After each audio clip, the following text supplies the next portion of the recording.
Bienvenue, Adam Serhimfa, le champion ici, Grand Prix de France Salut. 2002. Et c'est vraiment, c'était une belle victoire. Et c'est, qu'est-ce que on peut raconter tes émotions hier quand tu as gagné? C'est pas seulement la première médaille de Grand Prix en senior, c'est en plus, c'était les médailles d'or, les titres. Alors merci beaucoup, ça me fait vraiment extrêmement plaisir d'avoir gagné donc cette médaille d'or ici dans mon propre pays. En plus de ça, j'ai été vraiment très content de ma performance. J'ai fait tout ce que j'ai pu faire et tout ce que j'ai voulu faire. J'ai aucun regret sur cette compétition parce qu'il y a énormément de positifs. J'en retiens que du bon. Donc je suis vraiment content. Tu as dit hier que tu étais calme. Et pourquoi? Comment tu as géré ça? Parce que vraiment, c'est à la maison. Il y avait la famille, il y avait les amis. Tu étais troisième après les programmes courts. Alors, c'était proche d'une médaille déjà. Comment tu as les nerfs? Alors, alors effectivement, oui. Donc j'ai dit qu'hier, pendant le programme long, je me sentais très calme, même avant. Pour être honnête, je sais que quand je stresse trop, j'ai tendance un petit peu à me précipiter sur tout et après, il m'arrive de faire plein de petites erreurs bêtes et j'ai compris depuis pas très longtemps qu'au contraire, il fallait que je me calme et que je reste zen parce que c'est ce qui marche le mieux avec moi. Même si par exemple, je peux avoir l'impression que mon corps, je sens plus mes jambes ou quoi à cause du stress, ça peut arriver, mais il faut que j'ai confiance en moi. Je sais que je dois rester calme, que je ne dois pas perdre mes moyens. Et justement, le fait que j'étais troisième au cours aussi, ça m'a mis moins de pression, je pense, que si j'étais premier ou deuxième. Après aussi le fait de faire la compétition dans mon propre pays. Alors j'ai pas porté plus d'attention sur le fait que ce soit chez moi, parce que sur le moment, c'était vraiment une compétition contre moi-même. Donc j'étais vraiment dans ma bulle. C'était vraiment une compétition contre moi où je devais je devais donner le meilleur de moi-même. Et j'avais vraiment l'impression que tu étais assez relax parce que on t'a vu après l'entraînement, tu étais dans les gradins, tu as fait des photos avec des fans. Et, Alors, en fait, après l'entraînement, je voulais je devais monter au stand de Risport pour discuter à propos de mes patins. Et en fait, il y a eu du passage, du coup, il y a des gens qui m'ont demandé des photos et bah, du coup, normalement, tu fais pas comme ça, c'était juste coïncidence. oui, c'est ça. En fait, généralement, après l'entraînement, je rentre directement à l'hôtel, je vais me poser et tout. Donc bon, après, enfin, les gens, ils sont super gentils. Ils sont super gentils, ils sont super accueillants et très supportifs. Donc Peut-être que c'était ça les me bons faisait aussi moyens plaisir, oui. pour lever le stress un peu. Tu sais? D'une certaine manière, peut-être, oui, ça m'aidait peut-être à penser à autre chose. Oui, peut-être. Qu'est-ce que cette victoire te donne comme motivation pour la suite et en expérience aussi, cette compétition? Alors, cette compétition m'a apporté beaucoup de choses. Elle m'aide à prendre de plus en plus confiance en moi. J'arrive à réaliser que maintenant j'ai ma place parmi les meilleurs patineurs mondiaux et qu'il faut que je continue de travailler de cette manière parce que ça marche et je vois que j'ai une bonne marge de progression et qu'il faut que je continue dans cette lancée.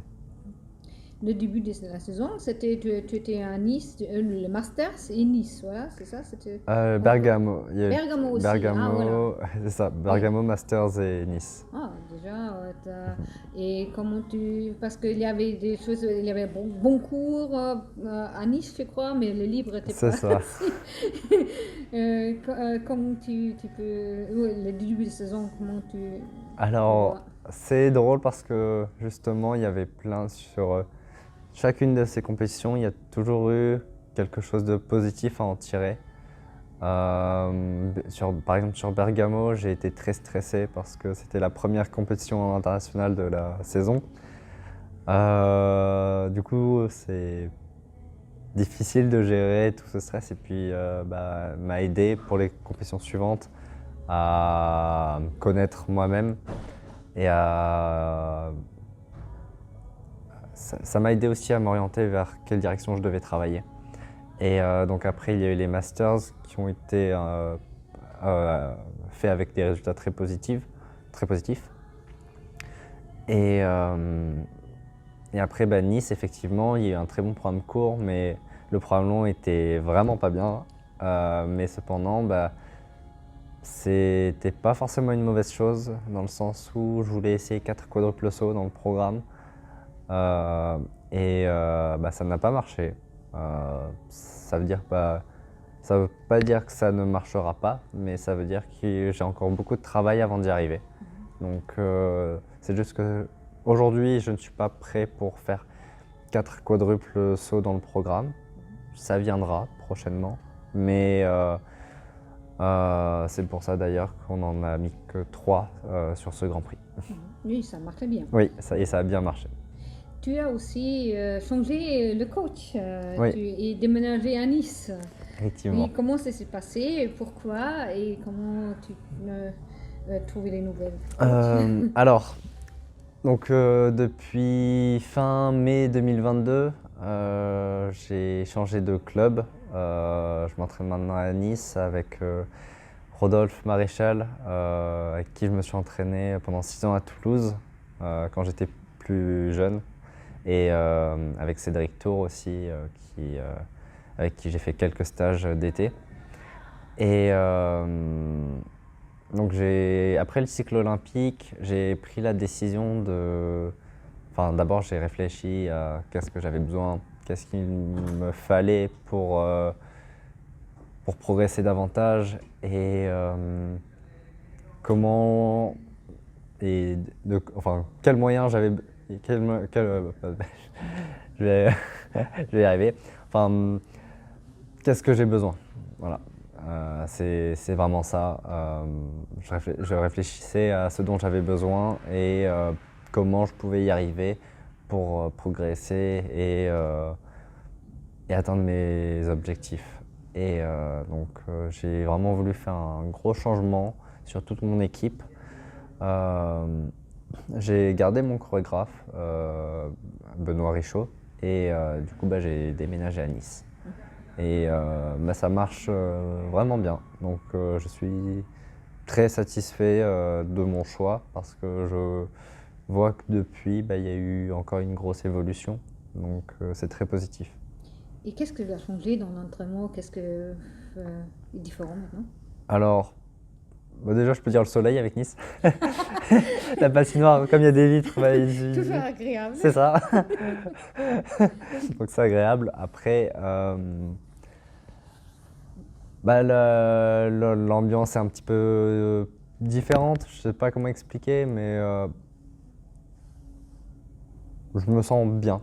Voilà. Je peux dire que je me sens vraiment bien à Nice aujourd'hui. Et il fallait habiter toute seule, faire la cuisine et tout.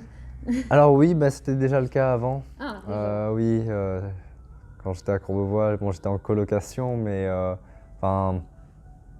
avec un autre patineur, du coup, avec Denis Strikaline, mais je faisais ma propre cuisine, j'étais déjà autonome. Donc déménager à un autre endroit, c'était vraiment pas un souci. Donc voilà. Quand tu fais la cuisine, qu'est-ce que tu aimes faire?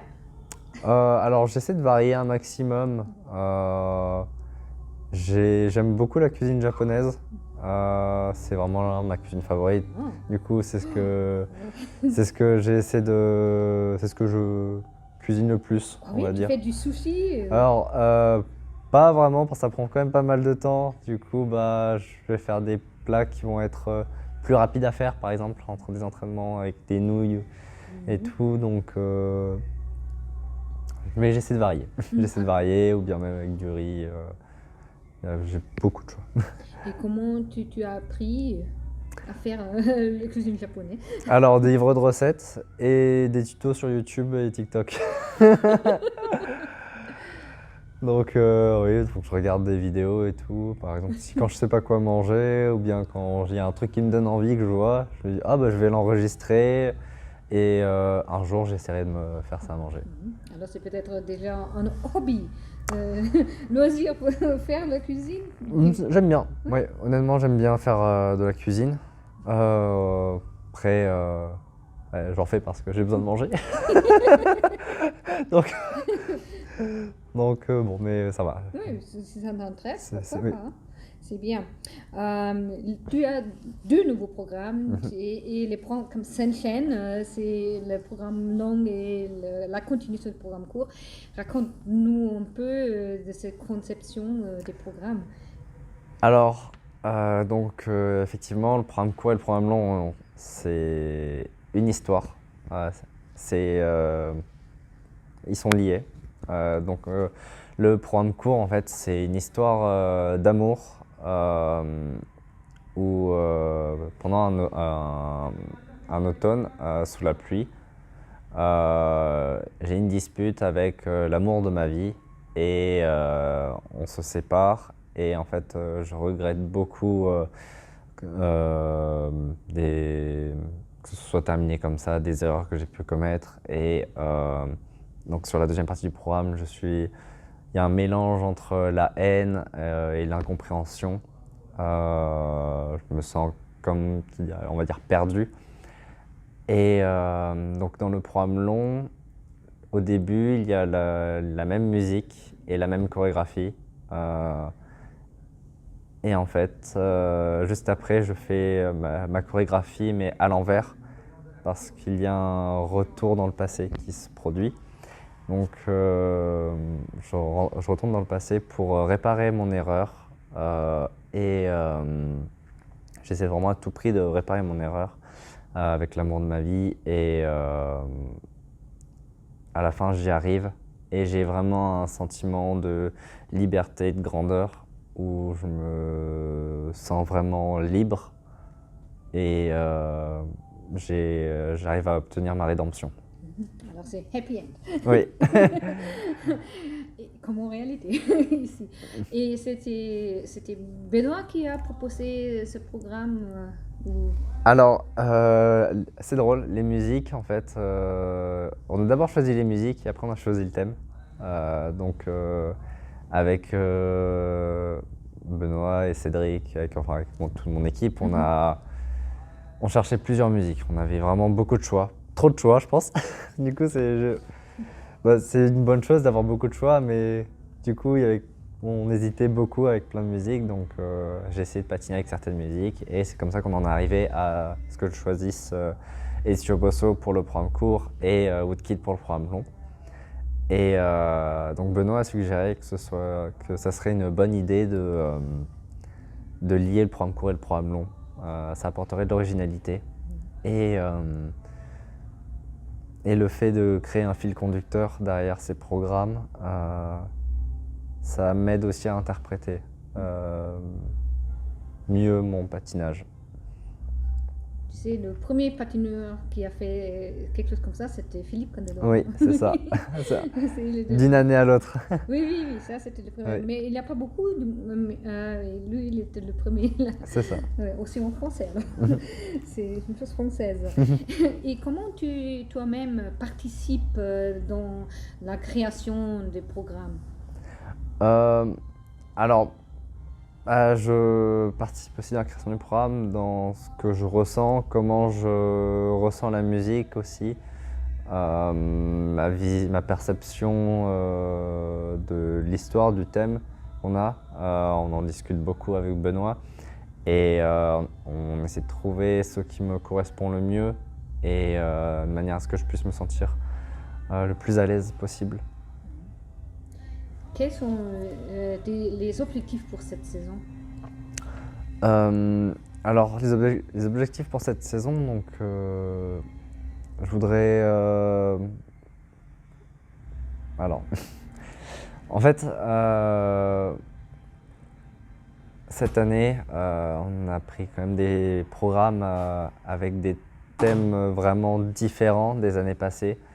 Et même sur le patinage, c'est totalement différent.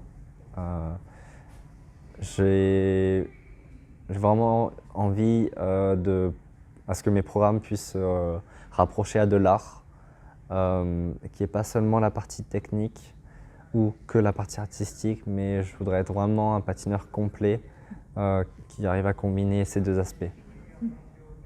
Et ça, tu vois ton développement dans ce sens-là, que tu commences à progresser dans les deux aspects. Oui. Parce que je me souviens au début, c'était surtout très technique. C'est ça exactement. Donc avant, j'avais la partie technique qui était assez haute et la partie artistique qui était plus basse. Et au fur et à mesure, ça a monté petit à petit. Et maintenant, je peux dire que j'arrive à trouver un équilibre. Et je veux vraiment pouvoir être aussi bon en technique que je le suis en artistique, mais arriver vraiment au maximum de mon niveau. Je sais qu'aujourd'hui, j'ai encore du travail à faire. Je peux encore évoluer, donc je continue de travailler dans cette direction. Et c'est parce que d'abord, quand tu étais plus jeune, tu n'intéressais pas trop à l'artistique ou tu aimais juste les sauts. Pourquoi c'était Alors, différent? c'est vrai, plus jeune, j'aimais que faire les sauts. Je faisais que des sauts. Faire des pirouettes ou des pas, ça ne m'intéressait pas vraiment. Je n'y voyais pas trop d'intérêt. Mais en grandissant, je prends beaucoup plus de plaisir à patiner. Et c'est là que je vois vraiment tout ce qu'on peut faire avec le patinage, en fait. C'est un sport qui est hyper complet. Il y a la partie, on va dire, athlétique, où il faut être très dynamique, très explosif, très puissant sur les sauts, ou les aimants comme des pirouettes, ou même les séries de pas au final, quand on doit faire des séries de pas rapides ou quoi. Et il y a aussi la partie qui se rapproche de la danse, à de l'art, où il faut être assez gracieux, où c'était vraiment très artistique. Et c'est pour ça que j'ai pris l'exemple que je voulais vraiment ce que mes programmes se rapprochent à de l'art. Quels sont peut-être tes programmes préférés et d'autres fois des programmes des autres patineurs? Alors, c'est dur comme question. Parce qu'il y a beaucoup de programmes que j'ai beaucoup aimés. Alors, j'avais beaucoup aimé le programme de Patrick Chan sur Blackburn. Après,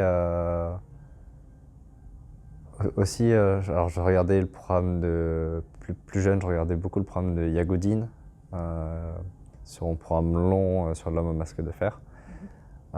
Et après, je regardais aussi le programme sur Muse de Jérémy Abbott. Et après, mais il y a quand même beaucoup de programmes. En fait, je pense que la liste est interminable parce qu'il y a vraiment énormément de programmes que j'aime beaucoup, comme des programmes de Daisuke Takahashi ou de Dennis Ten, ou même Yuzuru Nathan.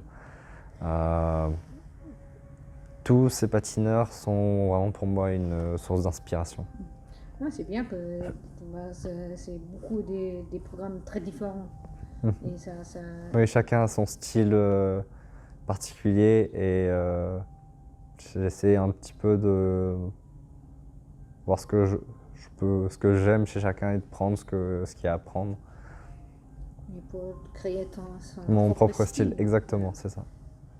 Je veux arriver à ce que là, je puisse dire, bon ben voilà, je patine comme Adam sur une fois. Je trouve que ça, c'est une très belle fin de notre interview.